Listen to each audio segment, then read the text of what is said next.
Em Isaías capítulo 37, o rei Ezequias recebe a afronta, a mensagem de afronta do rei Senaqueribe, e o que ele faz é o que eu e você devemos fazer quando recebermos qualquer que seja o problema. Muitos de nós cristãos, quando recebem o problema, vão correndo para uma série de pessoas, para uma série de lugares, esperando uma série de respostas de outras pessoas, enfim. Mas Ezequias não, ele recebe a afronta, ele se humilha e ele vai para a presença de Deus. E isso mudou todo o rumo da situação. Eu convido você a ficar comigo aqui até o final, porque a mensagem desse capítulo ela pode literalmente mudar a pior situação da sua vida em uma grande vitória. Então, fique até o final, tenho certeza que o Senhor vai falar ao seu coração. Mas antes de continuar, eu gostaria de saber se você já se inscreveu no canal. Ainda não? Então clique no botão vermelho aqui embaixo e ative o sininho para que você receba todas as nossas notificações. Além disso, você pode deixar o like e você pode, se você puder, deixe agora. Quanto mais likes, mais pessoas serão alcançadas por essa mensagem e abençoadas. É também uma forma de você me ajudar a pregar o Evangelho.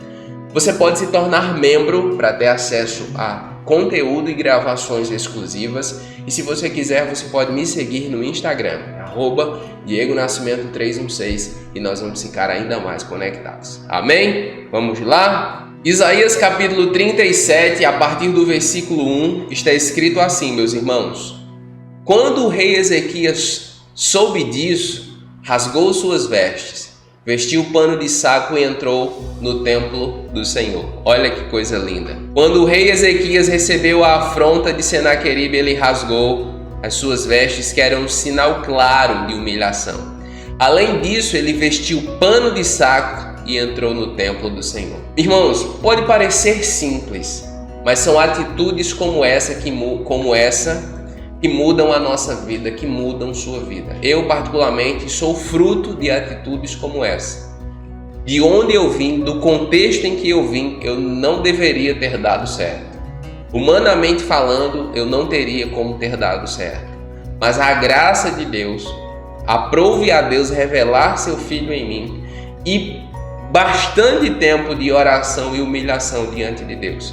Foi exatamente o que mudou a minha sorte e tem mudado até hoje. Eu super recomendo a você fazer o que ele fez, tá? Faça disso um hábito.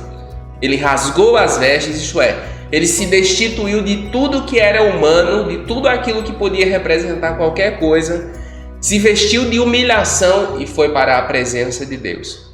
Depois enviou o administrador do palácio, Eliaquim, o secretário Sebna e os chefes dos sacerdotes, todos vestidos de pano de saco, ao profeta Isaías, filho de Amós. Por quê?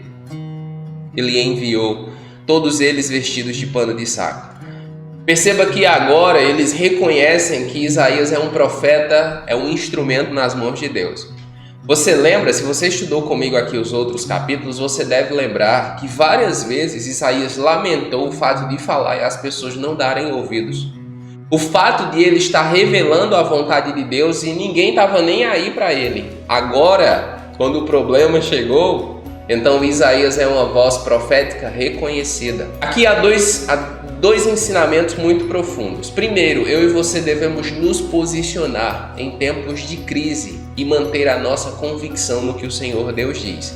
Isso se falando do profeta Isaías. E em se falando do rei Ezequias, nós devemos procurar a ajuda de quem pode nos ajudar. Primeiro, do Senhor Deus, e segundo, de pessoas, de homens e mulheres de Deus que Ele levanta ao redor da nossa vida para nos ensinar. Ezequias se humilha diante de Deus e envia uma comitiva, também em sinônimo de humilhação, ao profeta Isaías, com a seguinte mensagem: assim diz Ezequias, hoje é dia de angústia, de repreensão e de vergonha, como quando uma criança está a ponto de nascer e não há forças para dar à luz. Em outras palavras, meus irmãos, ele está dizendo: olha, estamos em crise, e é uma crise que nós não temos como resolver.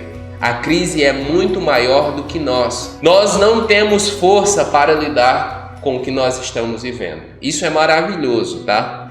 maravilhoso. As coisas fugiram ao controle. E se você lembrar, eu amo a Bíblia, mas mesmo, eu amo a Bíblia mesmo. Porque o Senhor Deus disse que isso ia acontecer e isso está acontecendo. Deus disse várias vezes, se você não assistiu os estudos anteriores, assista, tá? Você vai ver, e eu falei isso várias vezes, porque o profeta Isaías diz isso, que esse dia chegaria, um dia de vergonha, um dia em que a confiança deles cairia por terra. E agora o rei Ezequias diz isso mesmo, olha, hoje é dia de angústia. Nós estamos como quando uma criança está a ponto de nascer e não há forças para dar à luz. O que é que acontece com um parto assim? Ou morre a mãe, a criança, ou ambos, ou seja, era uma situação crítica. O texto continua e no versículo 4 está escrito assim: talvez o Senhor, o seu Deus, ouça as palavras do comandante de campo, a quem o seu senhor, o rei da Assíria, enviou para zombar do Deus vivo. E que o Senhor, o seu Deus, o repreenda pelas palavras que ouviu. Portanto, ore pelo remanescente que ainda sobrevive. A intenção de Ezequias era fazer com que o profeta Isaías soubesse de toda a afronta que havia sido enviada sobre o povo de Deus e sobre o Senhor Deus. O fato é que Isaías já sabia que tudo isso aconteceria. Ele anteveu tudo isso como profeta. E o pedido do rei Ezequias é, portanto, ore pelo remanescente, isso é, portanto, ore pelo restante de nós que ainda crê, portanto, ore pelo restante de nós que ainda espera pela boa mão do Senhor. Versículo 5. Quando os oficiais do rei Ezequias vieram a Isaías, este lhe respondeu: digam a seu senhor, assim diz o Senhor, não tenham medo das palavras que você ouviu, das blasfêmias que os servos do rei da Assíria falaram contra mim. A Bíblia é sensacional e Isaías não é à toa que é um dos maiores profetas de toda a Bíblia Sagrada. Quando ele recebe a mensagem, ele já vai profetizando e diz: assim diz o Senhor. Ou seja, Isaías ele continua com um coração extremamente sensível a Deus. Não tenha medo das palavras que você ouviu, das blasfêmias que os servos do rei da Assíria falaram contra mim. Se você estudou comigo aqui os capítulos anteriores, onde Isaías profetiza esse juízo, você vai lembrar que várias vezes, apesar de o Senhor Deus dizer que o juízo cairia sobre eles, ele sempre faz um adendo, ou seja, ele sempre abre um parêntese dizendo: mas se o meu povo se arrepender, se fizer as pazes comigo, então eu cuidarei de vocês, eu guardarei o meu povo. Como a mensagem do rei Ezequias é uma mensagem de humilhação e arrependimento, qual é a atitude do Senhor Deus em relação a ela? Vocês não precisam ter medo. Vocês não precisam se preocupar com as palavras de Senaqueribe, porque eu vou guardar vocês dele. Entende? A atitude de Ezequias mudou todo o cenário, irmãos. Se Ezequias fosse como Acabe, arrogante e insolente, Senaqueribe teria invadido Jerusalém e destruído tudo, assim como aconteceu nos dias de Nabucodonosor. Mas como Ezequias se arrependeu e também o povo, então o Senhor Deus os adverte dizendo: vai ficar tudo bem. O texto continua e veja o que o profeta diz, versículo 7. Porém nele um espírito, para que quando ouvir uma certa notícia, volte à sua própria terra, e ali farei com que seja morto a espada. Nós vamos ver que essa profecia ela se cumpre literalmente. A profecia do versículo 7 ela se cumpre literalmente, na verdade todas, mas essa aqui é sensacional. O último versículo desse capítulo fala exatamente sobre isso. Quando o Senhor Deus derrota por meio do seu anjo o exército de Senaqueribe e ele volta à sua cidade natal, ali ele é morto. Versículo 9. Ora, Senaqueribe foi informado de que Tiraca, o rei da Etiópia, saíra para lutar contra ele. Quando soube disso, enviou mensageiros a Ezequias com essa mensagem: digam a Ezequias, rei de Judá, não deixe que o Deus no qual você confia o engane. O que é que aconteceu aqui? Só para você se contextualizar. Quando Senaqueribe soube que o rei da Etiópia estava disposto a oferecer uma certa resistência, ele sabia que isso de alguma forma poderia fazer com que Judá, já que era uma nação aliada, visse alguma esperança. Então imediatamente ele envia uma mensagem a Ezequias, a Judá, dizendo: olhe, digam a Ezequias, rei de Judá, não deixe que o Deus no qual você confia os engane. Olha isso, irmãos, o Michel era atrevido, viu? Aqui ele é muito atrevido. Versículo 14. Ezequias recebeu a carta das mãos dos mensageiros e a leu. Então subiu ao templo do Senhor, abriu-a diante do Senhor e orou. Aqui é uma segunda afronta. A primeira afronta, ele recebe e envia os mensageiros a Isaías. E Isaías envia resposta. Agora ele recebe uma segunda afronta de Senaqueribe em forma de carta. Ele pega a carta e mais uma vez ele sobe ao templo do Senhor, abre ela diante de Deus e ora.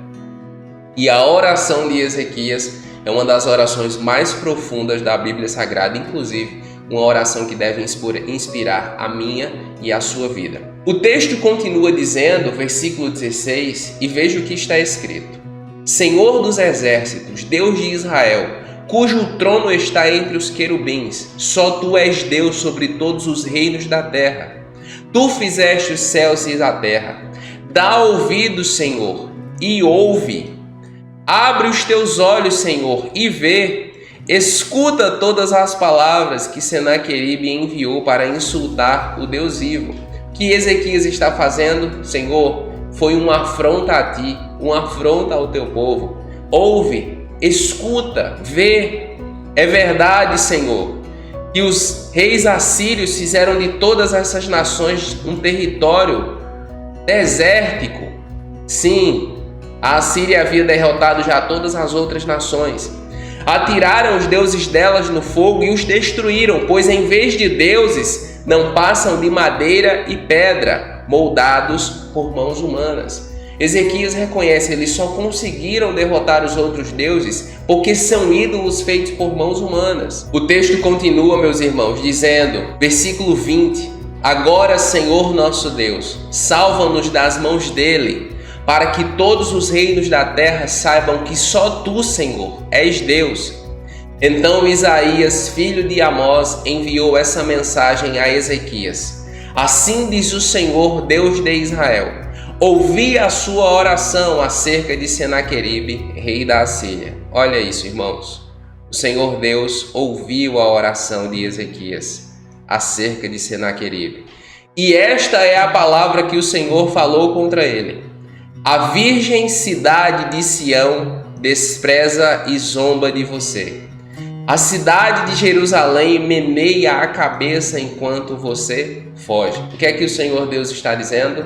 Aquela que é frágil, aquela que é fraca diante dos olhos de Senaqueribe, vai zombar dele por causa da minha mão sobre Jerusalém e sobre Judá. O texto continua dizendo, versículo 26, você não soube que há muito eu já havia ordenado, que desde os dias da antiguidade eu havia planejado, agora eu executo e faço você transformar cidades fortificadas em montões de pedra. O que é que o Senhor Deus está dizendo? Eu, Senaqueribe, anunciei que esse dia chegaria e ele chegou. Você só conquistou outras nações porque eu quis isso. Versículo 33. Por isso, assim diz o Senhor acerca do rei da Assíria: ele não entrará nesta cidade, não atirará aqui nenhuma flecha sequer, não virá diante dela com escudo, nem construirá rampas de cerco contra ela. Pelo caminho por onde veio voltará, não entrará nessa cidade, declara o Senhor. Olha só, se você lembra do final da história, que o anjo matou 185 mil, você deve lembrar dessa profecia. Ele não entrará nessa cidade e não atirará aqui nenhuma flecha sequer. O texto continua dizendo, meus irmãos, versículo 35, eu defenderei essa cidade e a salvarei por amor de mim, por amor de Davi, meu servo. Então, o anjo do Senhor saiu e matou 185.000 homens no acampamento assírio. Quando o povo se levantou pela manhã seguinte, só havia cadáveres. Duas coisas aqui que são muito importantes para mim. O Senhor vai salvar a cidade por amor dele e a aliança que ele fez com seu servo. O Senhor enviou um anjo que matou 185.000 homens. Veja como o Senhor Deus é poderoso. Terceiro, na verdade, quando o povo levantou pela manhã, ou seja, o povo dormiu, irmãos. Olha que coisa linda, o povo dormiu. Quantos de vocês e quantas vezes eu, com problemas muito menores, não perdemos o sono, mas o povo aqui estava cercado por uma iminente ameaça de morte. O que é que o povo fez? Foi dormir. Mediante a palavra de Isaías, o povo foi dormir. Que eu e você possamos confiar na palavra do Senhor. Versículo 37. Assim Senaqueribe, rei da Assíria, fugiu do acampamento, voltou para Nínive e lá ficou. Certo dia, quando estava adorando no templo do seu deus Nisroque, seus filhos Adrameleque e Sarezer o feriram à espada e fugiram para a terra de Ararat. E seu filho Esar-Hadon foi o seu sucessor.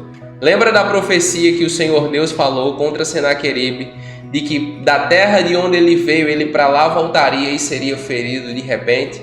Pois bem, assim aconteceu. Ele não entrou em Jerusalém, ele não disparou nenhuma flecha sequer contra ela, e a palavra do Senhor contra ele se cumpriu. E por fim, em resumo, qual é a palavra do Senhor Deus para a minha vida e para a sua vida? Independente do tamanho do seu problema, pegue ele, coloque diante do Senhor e confie no Senhor. Porque não existe problema que o Senhor, o seu Deus, não seja capaz de resolver.